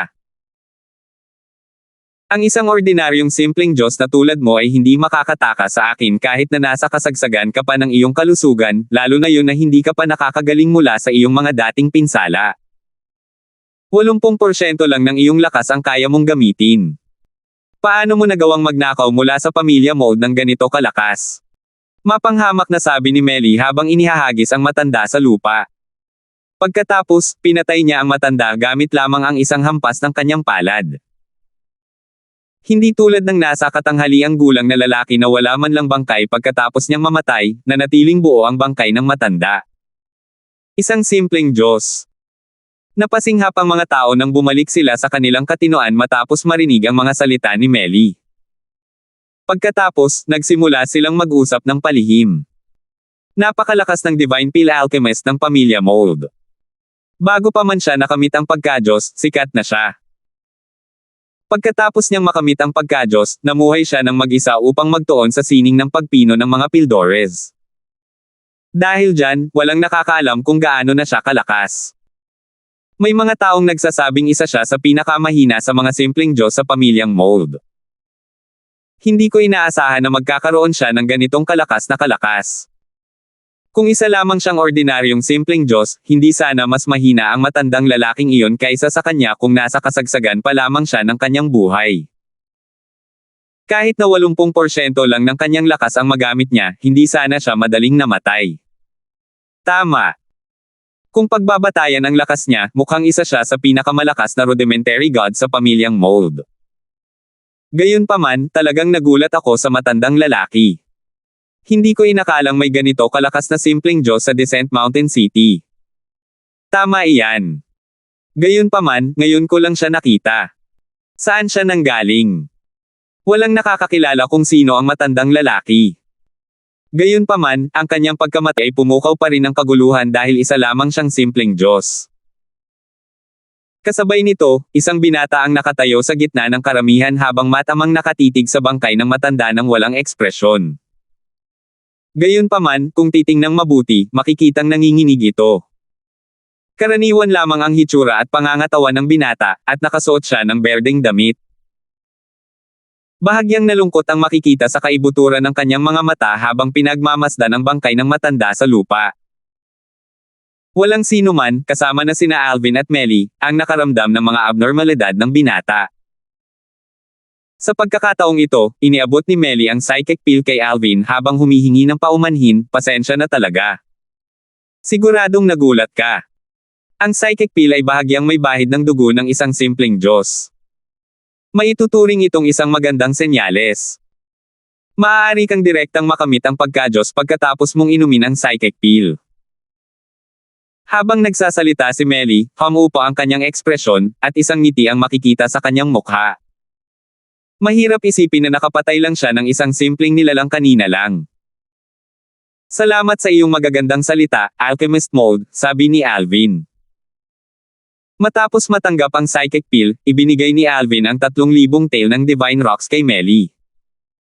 Sa ilalim ng mapagmasid na mga mata ng lahat, agad niyang ininom ang tableta. Bahid ng kasakiman, inggit, at selos ang makikita sa mga mata ng karamihan nang tumingin sila kay Alvin. Sayang, wala na silang magagawa ngayong nakainan ni Alvin ang psychic pill. Kahit patayin pa nila siya, hindi pa rin nila makukuha ang psychic pill. Gayunpaman, may ilan na nag-aakalang kailangang maging mayaman si Alvin para mabili niya ang psychic pill. Sumagi sa kanilang isipan na pagnakawan si Alvin, ngunit binaliwala nila ang kanilang mga sakam na iniisip ng muling tingnan ang bangkay ng simpleng Diyos. Nakatingin lamang sila habang paalis si Alvin. Wala ni isa sa kanila ang nang-ahas na sumunod sa kanya dahil binabantayan ni Melly si Alvin. Matapos mawala si Alvin sa paningin, naging seryoso ang ekspresyon ni Melly nang sabihin niya kay Ivan bago ito umalis, asikasuhin mo na ang ibang bagay. Sinadya ni Melly na iwan ang matandang lalaki na may buo pang bangkay upang ipaalala sa karamihan ang kanyang lakas. Gusto niyang malaman nila na ang mga simpleng Diyos mula sa pamilyang Mold ay napakalakas kaya madali nilang mapapatay ang isa pang simpleng Diyos. Nang umalis sina Alvin at Melly, umalis din ang hindi kapansin-pansing binata, patungo sa isang maliit na eskinita. Nakakuyom ang kanyang mga kamao habang sinasabi niya ng may pagngangalit ng mga ngipin, ang pamilya Mold, si Melly, at si Alvin, pagbabayaran ko kayong lahat sa ginawa ninyo ngayon. Ang binata ay inapo ng simpleng Diyos na pinatay ni Melly. Ang pangalan niya ay Teyen, isang demigod na mahigit 1,000 taong gulang. Nasa bingit na siya ng isang tagumpay at pagkamit ng pagka-Diyos. Ang patay na rudimentaryong Diyos ay ang ninuno ni Teyen at ang tanging Diyos sa kanyang pamilya.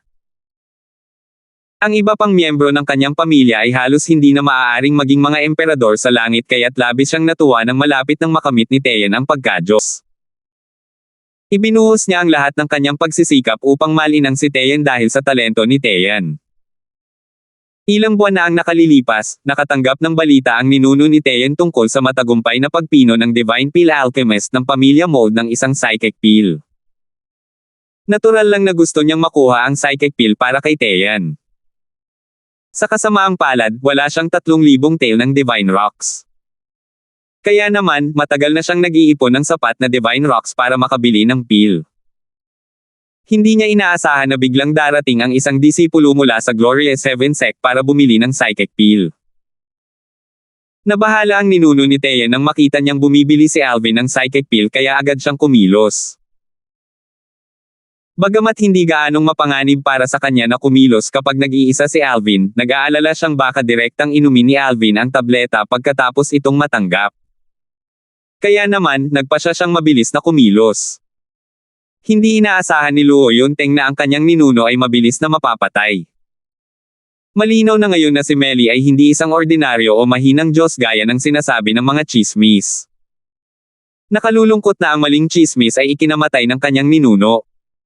Sumumpa siyang ipaghihiganti ang pagkamatay ng kanyang ninuno. Tutal, ang kanyang ninuno ay naging napakabuti sa kanya. Determinado siyang patayin ang lahat ng may kaugnayan sa pagkamatay ng kanyang ninuno. Umalis si Taeyeon sa Descent Mountain City na may malaking sama ng loob sa kanyang puso. Sumumpa siyang babalik pagkatapos makamit ang pagka-Diyos. Tiwala siya sa kanyang lakas. Bagamat hindi ang kanyang likas na talento ang pinakamahusay, mayroon siyang napakataas na kasanayan sa pag-unawa. Sa katunayan, ang kanyang pag-unawa sa batas ay nalampasan na ang kanyang ninuno. Matapos niyang makamit ang pagiging Diyos, tiwala siyang kahit ang mga intermediate na Diyos sa Descent Mountain City ay hindi makakapantay sa kanya. Nangako siya sa kanyang sarili na huhugasan ng dugo ang Descent Mountain City kapag naabot na niya ang pagiging Diyos. Natural na walang kaalam-alam si Alvin na itinuturing na siyang kaaway ng isang batang talento. Hindi rin niya alam na ang batang talento ay isang demigod. Nang bumalik si Alvin sa kanyang silid sa bahay tuluyan, nagsimula siyang mag-cultivate. Habang naglalakbay pabalik sa bahay tuluyan, naramdaman niyang nalampasan na niya ang hadlang sa kanyang cultivation, na pumihil sa kanya na makamit ang pagka-Diyos, salamat sa bisa ng psychic pill. Pakiramdam ni Alvin ay maaari na niyang makamit ang pagka-Diyos anumang oras ngayon. Habang si Alvin ay nasa isang saradong cultivation, isang malaking kaguluhan ang sumiklab sa tahimik na Descent Mountain City. Walang gaanong kaguluhan ng pamunuan ni Felix, ang pangalawang batang Panginoon ng pamilyang Coulter, ang mga tauhan upang lipulin ang katimugang nayon ng Darfield clan. Gayunpaman, isang malaking kaguluhan ang naganap nang kumalat ang balita tungkol sa pagdating ng disipulo ng Glorious Seven Sect sa lungsod at ang pagpatay ni Melly sa isang simpleng Diyos dahil sa pagtatangkang pagnanakaw sa psychic pill. Sa ari-arian ng pamilyang Coulter.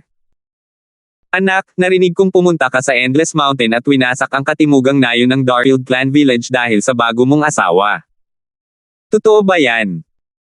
Tanong ni Eugene, ang pinuno ng pamilyang Coulter, sa kanyang pangalawang anak na si Felix. Opo, Ama, masunarang sagot ni Felix. Ang mayabang na si Felix ay talagang maamo sa harap ng kanyang ama. Ayos lang kung dominante ka, pero mag-ingat ka na huwag mong masaktan ang mga taong hindi mo dapat masaktan, seryosong sabi ni Eugene sa mahinang boses. May isang disipulo ng Glorious Seven Sect na nasa Descent Mountain City, at nakatira siya sa Carefree Inn ng Heaven Marshal Sect. Mas mabuting huwag mo siyang masaktan. Walang sino man sa pamilya Coulter, kasama na ako, ang makakapagprotekta sa iyo kung masaktan mo siya. 3,606 Ama, makakaasa ka. Alam ko ang limitasyon ko, sabi ni Felix habang nakangiti at umiiling. Mas makabubuti para sa iyo na manatili sa bahay ng ilang panahon, sabi ni Eugene habang nakatitig kay Felix. Alam mo ba kung gaano bumuti ang cultivation ng panganay mong kapatid? Kung patuloy kang magpapabaya, natatakot ako na mahihirapan kang maging isang nakatatanda sa pamilya, lalo na ang maging pinuno ng pamilya. Si Coulter Teng, ang unang batang Panginoon ng pamilyang Coulter, ay nakatakdang maging susunod na pinuno ng pamilyang Coulter. Hindi tulad ni Felix, mahilig siya sa paglilinang. Isa na siyang emperador ng Siyam na palasyo sa langit noong wala pa siyang 3,000 taong gulang. Malapit na siyang makaabot sa tagumpay at malapit nang maging isang emperador ng 10 direksyon sa langit at isang demigod. Ama, kung nandito ang nakatatandang kapatid, paano magiging mahirap para sa akin na maging isang nakatatanda sa pamilya? Sabi ni Felix sa walang pakialam na tono. Galit na galit si Eugene sa walang kwentang ugali ni Felix, walang kwentang bata. Lumayas ka. Tila hindi nababagabag si Felix sa galit ng kanyang ama. Umalis lamang siya nang may ngiti sa kanyang mukha. Habang pinapanood ni Eugene ang pag-alis ni Felix, ang seryosong ekspresyon sa kanyang mukha ay napalitan ng mapang-asar na ekspresyon. Si Eugene ay may 2 anak na lalaki. Ang kanyang panganay na anak ay may talento at magiging isang mahusay na pinuno sa hinaharap. Gayunpaman, siya ay masyadong seryoso at konserbatibo. Hindi siya katulad ng kanyang nakababatang kapatid na si Felix, na mahusay sa pambobola kay Eugene. Dahil dito, bagamat si Coulter Teng ang ipinagmamalaki ng pamilyang Coulter, si Felix ang paboritong anak ni Eugene. Kailangan ko siyang babalaan dahil ang disipulong iyon mula sa Glorious Heaven Sect ay may apelyidong Darfield din. Ang Glorious Heaven Sect ay hindi isang sekta na kaya nating saktan, naisip ni Eugene sa sarili habang umiiling. Alam niyang hindi madaling saktan ni Felix ang disipulo ng Glorious Heaven Sect kahit na walang babala mula sa kanya. Gayunpaman, napakasama ni Felix sa paghusga sa lakas ng mga tao. Mabuti na lang at mayroong isang simpleng Diyos na nagbabantay kay Felix, na pumipigil kay Felix na saktan ang mga taong hindi nila kayang saktan. Matapos malaman na ang disipulo mula sa Glorious Heaven Sect ay may apelyidong Darfield, na siyang apelyido rin ng mga taga-nayon na pinatay ng kanyang anak, nadama niyang kailangang babalaan ang kanyang anak.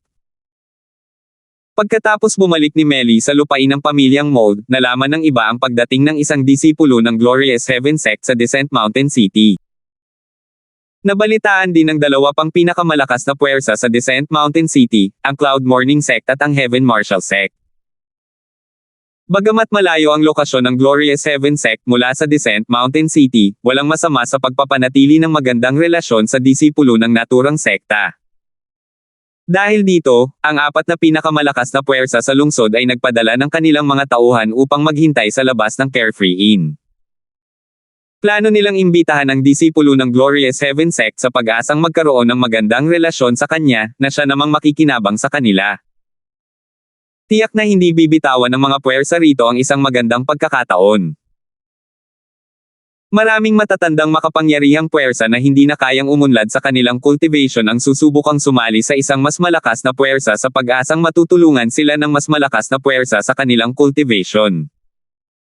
Hindi nila alam, imposibleng makakuha sila ng kahit ano mula sa mga puwersang ito sa pamamagitan ng pagiging kanilang mga nasasakupan.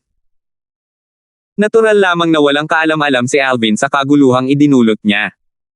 Nakatuon siya ng husto sa paglilinang pagkatapos niyang inumin ang psychic pill. Labis siyang na-motivate nang maramdaman niyang malapit na siyang makamit ang pagka-Diyos. Sa isang kisap mata lang, 3 buwan na ang lumipas. Sa sandaling ito, isang payat na matandang lalaki na nakasuot ng mahabang puting damit ang lumilipad patungo sa Descent Mountain City. Ang kanyang puting buhok ay bumagay sa kanyang mga kilay. Nang makalapit siya sa lungsod, isang bahid ng nostalgia ang sumilay sa kanyang mga mata habang bumubulong siya sa sarili, matagal na panahon na mula nang ako ay nandito. Parang 10,000 taon na ang nakalipas mula nang ako ay nandito. Pagpasok sa lungsod, lumipad ang matandang lalaki patungo sa isa sa mga mansyon sa Descent Mountain City na pag-aari ng pamilyang Coulter. Kasabay nito, malapit nang magkaroon ng kaguluhan ang pamilya Coulter. Matapos lumabas mula sa kanyang saradong cultivation, hindi pinansin ni Alvin ang mga imbitasyon ng 4 na pinakamalakas na puwersa sa Descent Mountain City at direktang nagtungo sa ari-arian ng pamilyang Coulter. Ang mga lalaking ipinadala ng 4 na pangunahing puwersa sa lungsod ay sumunod kay Alvin. Ang mga lalaki, kasama na ang isa mula sa pamilyang Coulter, ay nalitaw nang makita nila siyang papunta sa ari-arian ng pamilyang Coulter. Di nagtagal, naguguluhang pinanood nila siya habang lumilipad sa itaas ng ari-arian ng pamilyang Coulter at sinabi sa isang dumadagindong na boses, "Magpakita ka, Felix." Lalong naguluhan ang lalaki mula sa pamilyang Coulter na sumusunod kay Alvin. Ang taong ito ay nagkukultibar sa Carefree Inn sa lahat ng oras na ito matapos makuha ang psychic pill. Kailan ba nasaktan ng pangalawang batang Panginoon ang isang kilalang tao? Ang lalaki ay isang elder ng pamilyang Coulter. Inutusan siya ni Eugene na imbitahan si Alvin pagkatapos lumabas si Alvin mula sa kanyang saradong cultivation. Labag sa kanyang inaasahan na papansinin ni Alvin ang lahat at pupunta sa ari-arian ng pamilyang Coulter. Kasabay nito, nagliwanag ang mga mata ng mga lalaki mula sa iba pang 3 puwersa nang marinig ang mga salita ni Alvin. Felix. Hindi ba't siya ang pangalawang Young Master ng pamilyang Coulter? Mukhang nasaktan ni Second Young Master Coulter ang disipulo mula sa Gloria 7 sect. Tumingin ang tatlong lalaki sa nakatatanda mula sa pamilyang Coulter nang may nagmamalaking ekspresyon sa kanilang mga mukha. Shen Huan, ang iyong pangalawang batang Panginoon ay talagang kahanga-hanga. Nangahas pa siyang sakta ng isang disipulo ng Gloria 7 sect. Mukhang kakailang ganing iwanan ng pamilyang Coulter ang kanilang pangalawang batang Panginoon. Ang isang ama ay may pananagutan sa mga pagkakamali ng kanyang anak. Ang pinuno ng pamilyang Coulter ay dapat managot sa mga ginawa ng kanyang anak. Agad na dumilim ang ekspresyon ni Sherwin, ang nakatatanda sa pamilyang Coulter. Lumipad siya sa ere at lumapit kay Alvin, sa layuning malaman kung paano nasaktan ni Felix si Alvin. Gayunpaman, natuklasan niya na may isang taong nauuna sa kanya. Sa oras na ito, si Eugene, ang pinuno ng pamilyang Coulter, ay lumitaw na sa harap ni Alvin.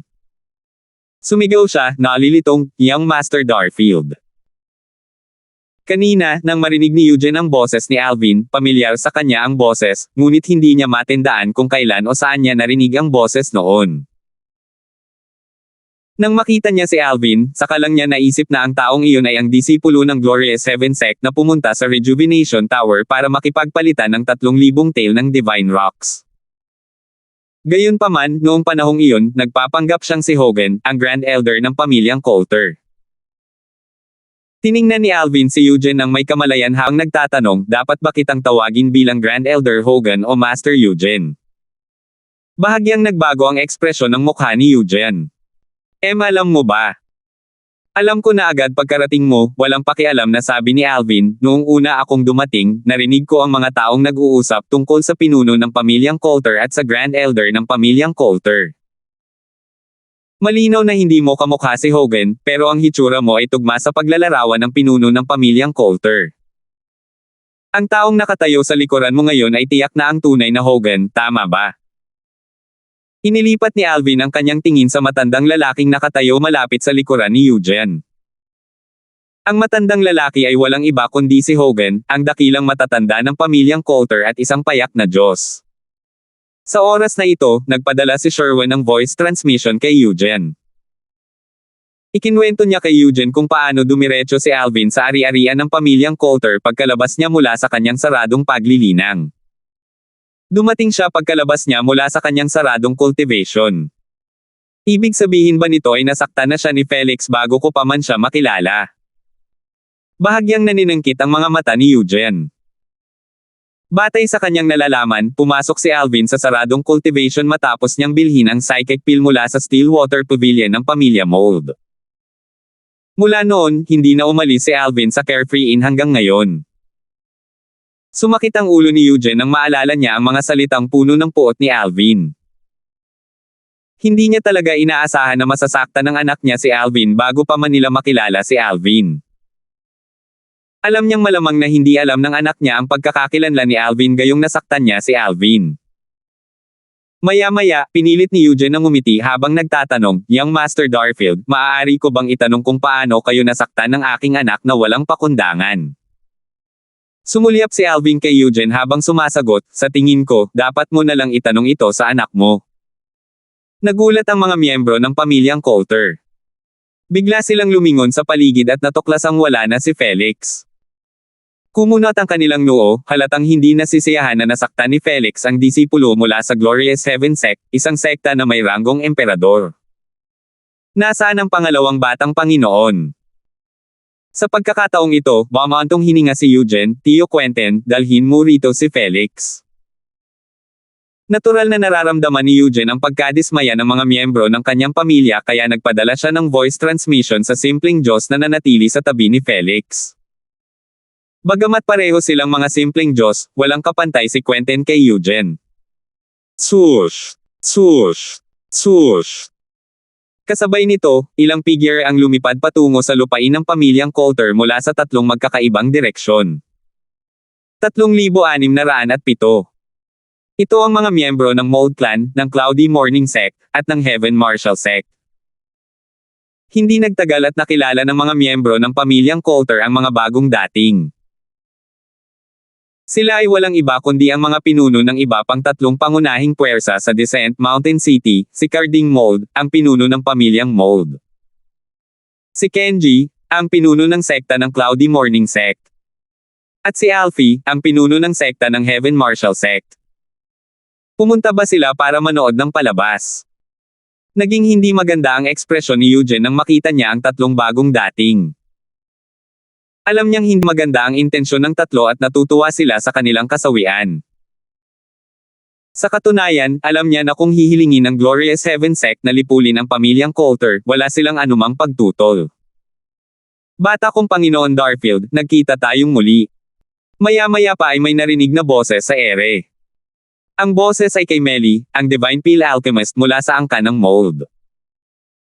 Binati niya si Alvin ng may ngiti habang nakatayo sa likod ng pinuno ng pamilyang Mold. Marahil, dahil sa pamilyaridad niya kay Alvin, ang mga tao mula sa pamilyang Mold ang unang lumapit kay Alvin. Alchemist Mold. Tumango si Alvin na may bahagyang ngiti sa kanyang mukha. Minsan lang niya nakilala si Melly sa Stillwater Pavilion nang bumili siya ng psychic pill na nakatulong sa kanya upang makamit ang pagka-Diyos. Ang totoo ay nakamit na ni Alvin ang pagiging Diyos ilang araw na ang nakalipas. Gayunpaman, hindi siya agad lumabas mula sa kanyang saradong cultivation dahil hindi pa rin siya pamilyar sa kanyang bagong divine energy. Lumabas lamang siya pagkatapos niya maging pamilyar sa kanyang divine energy. Pagkatapos noon, diretso siyang pumunta sa lupain ng pamilyang Coulter upang ipaghiganti ang katimugang nayon ng Darfield Clan Village. Determinado siyang harapin ang bagay na ito bago siya umalis sa Descent Mountain City. Naiinggit na pinanood ng mga miyembro ng Cloudy Morning Sect at ng Heaven Marshal Sect ang sinabi ni Melly, ito ang pinuno ng pamilyang Mold. Nagkusa si Carding na sabihin, Young Master Darfield, ako si Carding, ang pinuno ng pamilyang Mold. Master Mold. Bahagyang tumango si Alvin na may bahagyang ngiti sa kanyang mukha bilang pagbati. Sa sandaling ito, ang dalawang pinuno mula sa Cloudy Morning Sect at Heaven Marshal Sect ay humakbang paarap upang salubungin si Alvin. Nakangiting sabi ng pinuno ng sekta ng Cloudy Morning Sect, Young Master Darfield, ako si Kenji Simmer, ang pinuno ng sekta ng Cloudy Morning Sect. Si Kenji ay isang lalaking nasa katanghaliang gulang.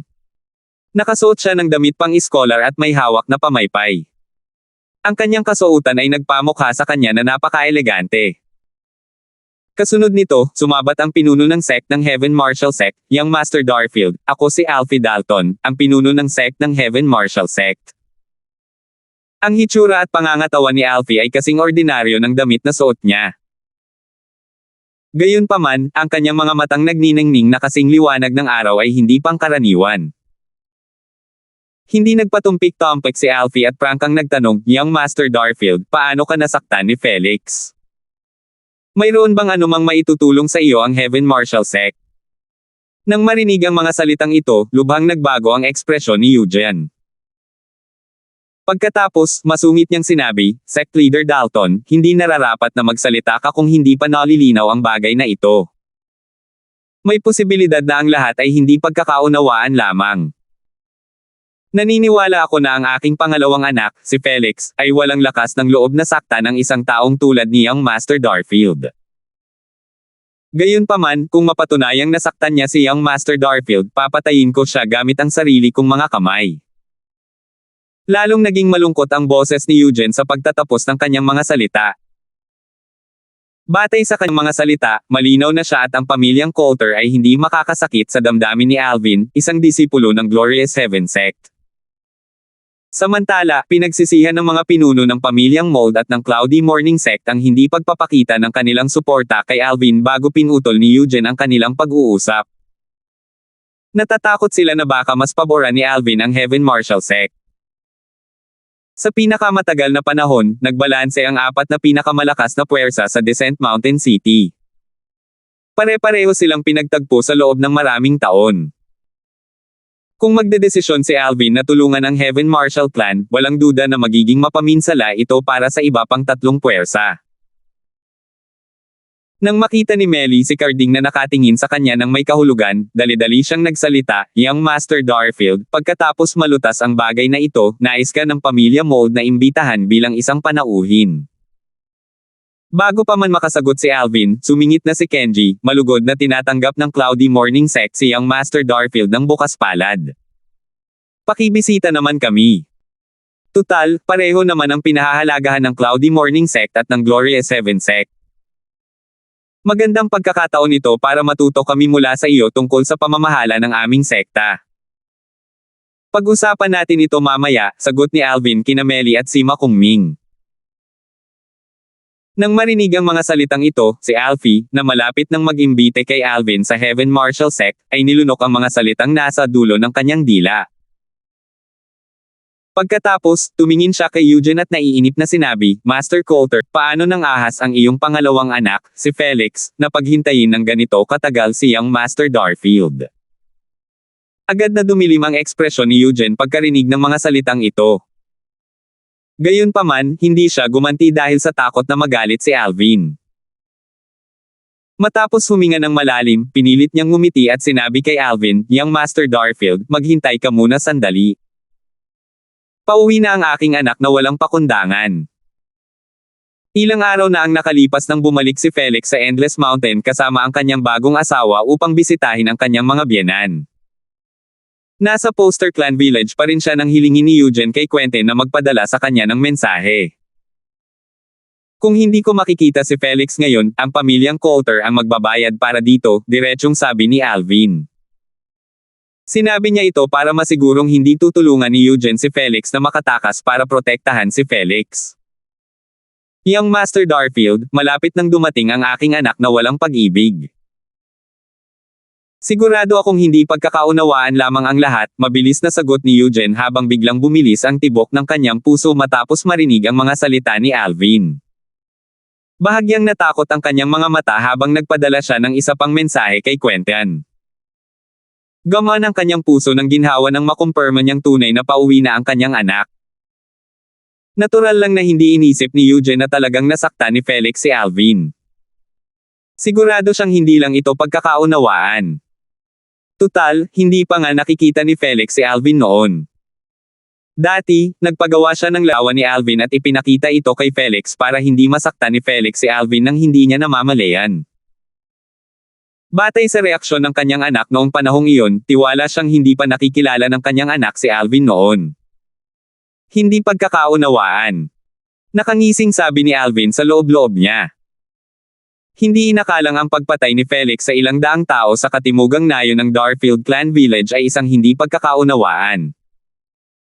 Determinado siyang patayin si Felix ngayon upang ipaghiganti ang mga taga-katimugang nayon ng Darfield Clan Village.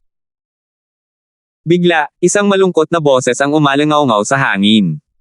"Ano ba ang pinagkakaguluhan mo?" Maya-maya pa, isang payat na matandang lalaki na nakasuot ng puting roba ang lumitaw sa paningin ng lahat. Puti ang kanyang buhok at kilay. Agad na nagliwanag ang kanyang mga mata nang makita niya si Eugene. Eugene.